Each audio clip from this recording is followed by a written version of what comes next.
ಎಲ್ಲರಿಗೆ ನಮಸ್ಕಾರ. Dear diploma students, C25 ಸಿಲೆಬಸ್ನಲ್ಲಿ FEEE lab passing package ಬಗ್ಗೆ ಹೇಳಿ ಅಂತ ನೀವು ಕೇಳ್ತಾ ಇದ್ರಿ. ಈ ಸಲ ಫಸ್ಟ್ ಇಯರ್ನಲ್ಲಿ ಅಡ್ಮಿಷನ್ ತೊಗೊಂಡಂಥ ಸ್ಟೂಡೆಂಟ್ಸು ಹೊಸ ಸಿಲೆಬಸ್ ಇದೆ, C25 ಸಿಲೆಬಸ್.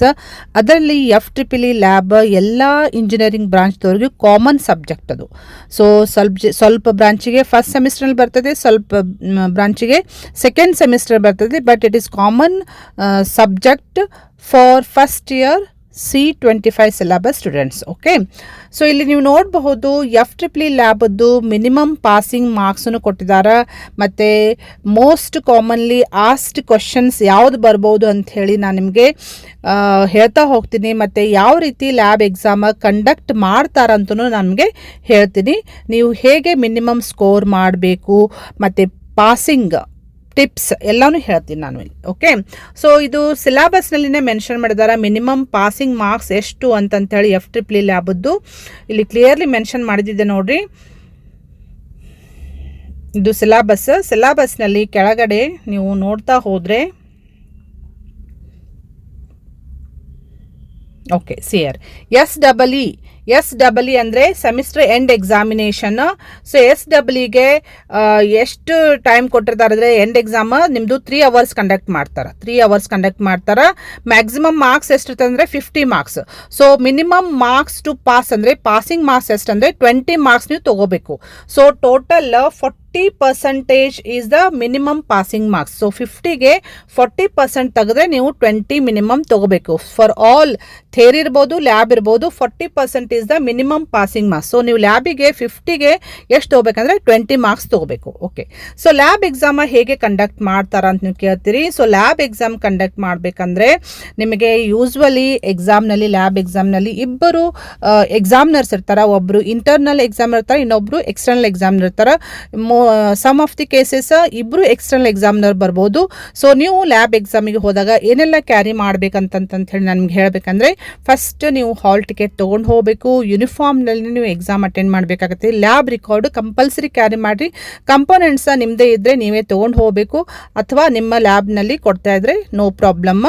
ಸೊ ಇವನ್ನೆಲ್ಲ ನೀವು ಕ್ಯಾರಿ ಮಾಡಬೇಕು. ಮತ್ತು ಲ್ಯಾಬ್ ಎಕ್ಸಾಮಿಗೆ ಹೋದಾಗ ಒಂದು ಸ್ಕೀಮ್ ಆಫ್ ವ್ಯಾಲ್ಯೂಯೇಷನ್ ಅಂತ ಇರ್ತೈತಲ್ಲ, ಸೊ ಆ ಸ್ಕೀಮ್ ಆಫ್ ವ್ಯಾಲ್ಯೂಯೇಷನ್ನ ಫಸ್ಟ್ ನೀವು ಸರಿಯಾಗಿ ತಿಳ್ಕೊಬೇಕಾಗ್ತೈತಿ. ಸೊ ಸೆಮಿಸ್ಟರ್ ಎಂಡ್ ಎಕ್ಸಾಮಿಗೆ ಸ್ಕೀಮ್ ಆಫ್ ವ್ಯಾಲ್ಯೂಯೇಷನ್ ಅಂತ ಇರ್ತದೆ ನೋಡಿರಿ. So this is a scheme of valuation, scheme of assessment ಅಂತಿದೆ. ಸೊ ಟೋಟಲ್ 50 ಮಾರ್ಕ್ಸ್ಗೆ ನಿಮಗೆ ಎಕ್ಸಾಮ್ ಕಂಡಕ್ಟ್ ಮಾಡ್ತಾರೆ. ಸೊ ಟೋಟಲ್ 50 ಮಾರ್ಕ್ಸ್ಗೆ ಎಕ್ಸಾಮ್ ಕಂಡಕ್ಟ್ ಮಾಡಿದಾಗ ಸೊ ಯಾವ್ದಾವುದಕ್ಕೆ ಎಷ್ಟೆಷ್ಟು ಮಾರ್ಕ್ಸ್ ಅಂತಂಥೇಳಿ ನೀವು ನೋಡ್ಬಹುದಿಲ್ಲೇ. ಇದು ಆಲ್ರೆಡಿ ಲ್ಯಾಬ್ ಎಕ್ಸಾಮ್ ನಿಮಗೆ ಟೆಸ್ಟ್ನಲ್ಲಿ ಕಂಡಕ್ಟ್ ಮಾಡಿದಾಗ ಯಾವ ಸ್ಕೀಮ್ ಆಫ್ ವ್ಯಾಲ್ಯೂಯೇಷನ್ ಇರ್ತದಲ್ಲ ಅದೇ ಸ್ಕೀಮ್ ಆಫ್ ವ್ಯಾಲ್ಯೂಯೇಷನ್ ಫೈನಲ್ ಎಕ್ಸಾಮ್ಗೂ ಕನ್ಸಿಡರ್ ಮಾಡ್ತಾರೆ. So identification of meters, equipment, wires ಅಂತ ಇದೆಲ್ಲ. ಸೊ ಐಡೆಂಟಿಫೈ ಮಾಡಲಿಕ್ಕೆ ಡಿಫ್ರೆಂಟ್ ಟೈಪ್ಸ್ ಆಫ್ ಇಕ್ವಿಪ್ಮೆಂಟ್ಸ್ ನಿಮಗೆ ಐಡೆಂಟಿಫೈ ಮಾಡ್ಲಿಕ್ಕೆ ಹೇಳ್ತಾರೆ. ವೈರ್ಸ್ ತೋರಿಸ್ಬೋದು ಅಥವಾ ಟೂಲ್ಸ್ ತೋರಿಸ್ಬೋದು. ಅದಕ್ಕೆ ಎಷ್ಟಂದರೆ 5 ಮಾರ್ಕ್ಸ್ ಇರ್ತೈತಿ. ನೆಕ್ಸ್ಟ್ ರೈಟಿಂಗ್ ಸರ್ಕಿಟ್ ಡಯಾಗ್ರಾಮ್ ಅಥವಾ ಪ್ರೊಸೀಜರ್ ಎಲ್ಲನೂ ಸೇರಿ ಎಷ್ಟು ಮಾರ್ಕ್ಸ್ ಕೊಡ್ತಾರೆ. ರೈಟಪ್ ಭಾಳ ಇಂಪಾರ್ಟೆಂಟ್, ಅದಕ್ಕೆ 12 ಮಾರ್ಕ್ಸ್. 12 ಮಾರ್ಕ್ಸಲ್ಲಿ ನೀವು ಏನೆಲ್ಲ ಬರೀಬೇಕಂದ್ರೆ ಸರ್ಕಿಟ್ ಡಯಾಗ್ರಾಮ್ ಹಾಕಬೇಕಾಗ್ತೈತಿ, tabular column plus procedure. So ಇವೆಲ್ಲ ನೀಟಾಗಿ ಬರೆದ್ರೆ ನಿಮಗೆ 12 ಮಾರ್ಕ್ಸ್ ಸಿಗ್ತೈತಿ. Next conduction. ಸೊ ನಿಮಗೆ ಯಾವ್ದು ಎಕ್ಸ್ಪೆರಿಮೆಂಟ್ ಬಂದಿರ್ತೈತಲ್ಲ, ಸೊ ಯಾವುದೇ ಇರ್ಬೋದು ಎಕ್ಸ್ಪೆರಿಮೆಂಟ್. ನೀವು ಲ್ಯಾಬ್ ಎಕ್ಸಾಮ್ದಲ್ಲಿ ನಿಮಗೆ ಯಾವ ಎಕ್ಸ್ಪೆರಿಮೆಂಟ್ಸ್ ಇಂಪಾರ್ಟೆಂಟ್ ನೀವು ಕೇಳ್ತಾ ಇದ್ರಿ. ಇಂಪಾರ್ಟೆಂಟ್ ಎಕ್ಸ್ಪೆರಿಮೆಂಟ್ಸ್ ಅಂದರೆ ನೀವು ಲ್ಯಾಬ್ ರೆಕಾರ್ಡ್ನಲ್ಲಿ ಏನು ಬರ್ದಿರ್ತಿರಲ್ಲ, ಇಂಡೆಕ್ಸ್ ಶೀಟ್ನಲ್ಲಿ ಕಂಡಕ್ಷನ್ ಎಕ್ಸ್ಪೆರಿಮೆಂಟ್ಸ್ ನೀವೆಲ್ಲ ಬರ್ದಿರ್ತಿರಲ್ಲ, ಯಾವ್ದಾವುದು ನೀವು ಲ್ಯಾಬ್ನಲ್ಲಿ ಮಾಡಿರ್ತಿರಲ್ಲ ಅದನ್ನೇ ನೀವು ಲ್ಯಾಬ್ ರೆಕಾರ್ಡ್ನಲ್ಲಿ ಬರ್ದಿರ್ತೀರಿ. ಸೊ ಇಂಡೆಕ್ಸ್ನಲ್ಲಿ ಮೆನ್ಷನ್ ಮಾಡಿರುವಂತಹ ಎಕ್ಸ್ಪೆರಿಮೆಂಟ್ಸೇ ಎಲ್ಲನೂ ಇಂಪಾರ್ಟೆಂಟ್ ಎಕ್ಸ್ಪೆರಿಮೆಂಟ್ಸ್. ಅದರಲ್ಲಿ ಯಾವುದಾದ್ರೂ ಒಂದು ನಿಮಗೆ ಬರ್ತೈತಿ. ಸೊ ಆ ಎಕ್ಸ್ಪೆರಿಮೆಂಟ್ ಪ್ರಕಾರ ನಿಮಗೆ ಯಾವ್ದು ಬಂದಿರ್ತೈತಲ್ಲ ಅದ್ರದ್ದು ರೈಟಪ್ ಮಾಡಬೇಕು, ಮತ್ತು ನೀವು ಕಂಡಕ್ಷನ್ ಮಾಡಬೇಕು. ಸೊ ಕಂಡಕ್ಷನ್ ನೀಟಾಗಿ ಮಾಡಿದರೆ, ಕಂಡಕ್ಷನ್ ಅಂದರೆ ಸರಿಯಾಗಿ ಕಂಪೋನೆಂಟ್ಸ್ ತೊಗೊಂಡು ಪ್ರಾಪರ್ಲಿ ಕನೆಕ್ಟ್ ಮಾಡಿ ರಿಸಲ್ಟ್ ತೋರಿಸೋದಕ್ಕೆ ಕಂಡಕ್ಷನ್ ಕೊಡ್ತಾರೆ, ಕಂಡಕ್ಷನ್ ಅಂತ ಕರೀತಾರೆ. ಓಕೆ, ಸೊ ಕಂಡಕ್ಷನ್ ನೀವು ಕರೆಕ್ಟಾಗಿ ಮಾಡಿದರೆ ಅದಕ್ಕೆ 18 ಮಾರ್ಕ್ಸ್ ಸಿಗ್ತೈತೆ ನಿಮಗೆ. ಓಕೆ, ನೆಕ್ಸ್ಟ್ ರಿಸಲ್ಟ್ ಅಂದರೆ ನೀವು ನಿಮಗೆ ಬಂದಂಥ ರಿಸಲ್ಟ್ ಕಂಡಕ್ಷನ್ ಮಾಡಿದ ಮೇಲೆ ಇನ್ಪುಟ್ ಕೊಟ್ಟು ಔಟ್ಪುಟ್ ನೀವು ತೋರಿಸ್ತಿರಲ್ಲ, ಕರೆಕ್ಟಾಗಿ ವೆರಿಫೈ ಮಾಡಿದರೆ ಅದಕ್ಕೆ 5 ಮಾರ್ಕ್ಸ್ ಇರ್ತೈತಿ. ನೆಕ್ಸ್ಟ್ ವೈವಾ ಕ್ವಶನ್ಸ್ ಭಾಳ ಸಿಂಪಲ್ ಆಗಿ ಬೇಸಿಕ್ ಕ್ವಶನ್ಸ್ ಕೇಳ್ತಾರೆ ನಿಮಗೆ.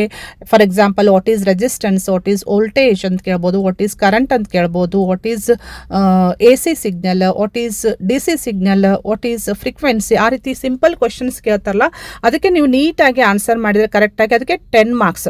ಸೊ ಎಲ್ಲ ಸೇರಿ ಟೋಟಲ್ ಎಷ್ಟು ಮಾರ್ಕ್ಸ್ ಅಂದರೆ 50 ಮಾರ್ಕ್ಸ್. ಸೊ 50ಗೆ ನೀವು ಪಾಸ್ ಆಗಬೇಕಂದ್ರೆ ಮಿನಿಮಮ್ 20 ತೊಗೋಬೇಕು ಪಾಸಿಂಗ್ ಮಾರ್ಕ್ಸ್. ಸ್ಕೋರ್ ಮಾಡಬೇಕಂದ್ರೆ ನೀವು ಔಟ್ ಆಫ್ ಸ್ಕೋರ್ ಮಾಡೋದು ಸರಿಯಾಗಿ ಇವನ್ನೆಲ್ಲ ನೀವು ಕರೆಕ್ಟಾಗಿ ಮಾಡಿದರೆ ಐಡೆಂಟಿಫಿಕೇಶನ್ ಕರೆಕ್ಟಾಗಿ ಮಾಡಿ, ರೈಟಪ್ ನೀಟಾಗಿ ಮಾಡಿ, ಕಂಡಕ್ಷನ್ ಮತ್ತು ರಿಸಲ್ಟ್ ವೈವಾ ಎಲ್ಲನೂ ಕರೆಕ್ಟಾಗಿ ಮಾಡಿದ್ರೆ ನಿಮಗೆ ಔಟ್ ಆಫ್ ಸಿಗುವಂತಹ ಸಾಧ್ಯತೆಗಳಿರ್ತಾವೆ. ಓಕೆ, ಸೊ ಈ ರೀತಿ ನಿಮಗೆ ಲ್ಯಾಬ್ ಎಕ್ಸಾಮ್ನಲ್ಲಿ ಕಂಡಕ್ಷನ್ ಮಾಡ್ತಾರೆ. ನಾರ್ಮಲಿ ನಿಮಗೆ ಇಂಟರ್ನಲ್ ಟೆಸ್ಟ್ ಹೆಂಗೆ ತೊಗೊಂಡಿರ್ತಲ್ಲ ಅದೇ ರೀತಿ ಫೈನಲ್ ಎಕ್ಸಾಮು ಇರ್ತೈತಿ. ಬಟ್ ಫೈನಲ್ ಎಕ್ಸಾಮ್ನಲ್ಲಿ ಒಬ್ಬರು ಅಥವಾ ಇಬ್ಬರು ಎಕ್ಸ್ಟರ್ನಲ್ ಎಕ್ಸಾಮ್ನರ್ಸ್ ಬರ್ತಾರೆ.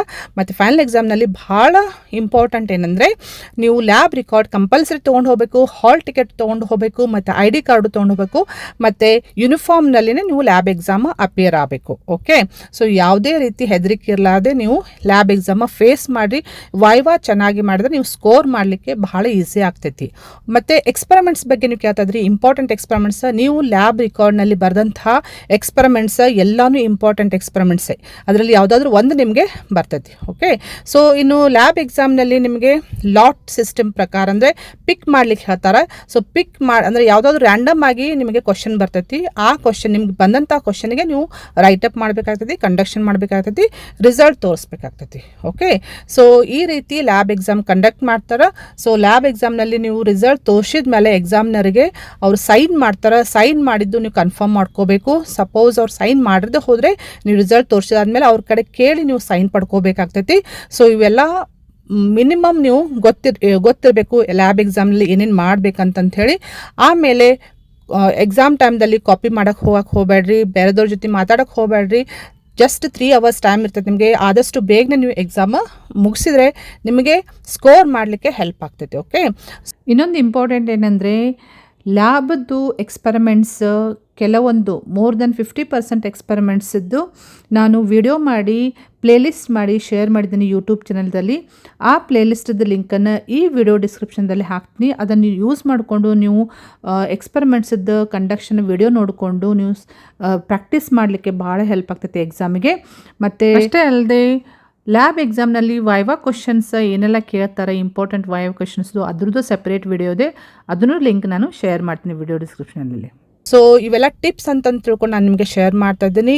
ಇದು ನಿಮಗೆ ಭಾಳ ಹೆಲ್ಪ್ ಆಗ್ತೈತಿ.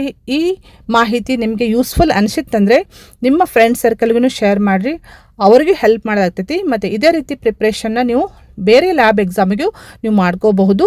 Just you should understand what is the scheme of valuation. So scheme of valuation ಪ್ರಕಾರನೇ ನೀವು ಪ್ರಿಪ್ರೇಷನ್ ಮಾಡಿಕೊಂಡ್ರೆ ನಿಮಗೆ ಪಾಸ್ ಅಷ್ಟೇ ಅಲ್ಲದೆ ಸ್ಕೋರ್ ಮಾಡಲಿಕ್ಕೂ ಬಹಳ ಹೆಲ್ಪ್ ಆಗ್ತೈತಿ. ಓಕೆ, ಸೊ ಪ್ರಿಪ್ರೇಷನ್ ಚೆನ್ನಾಗಿ ಮಾಡ್ಕೊಡ್ರಿ, ಚೆನ್ನಾಗಿ ಸ್ಕೋರ್ ಮಾಡಿರಿ. Wish you all the best dear students. Thank you dear students.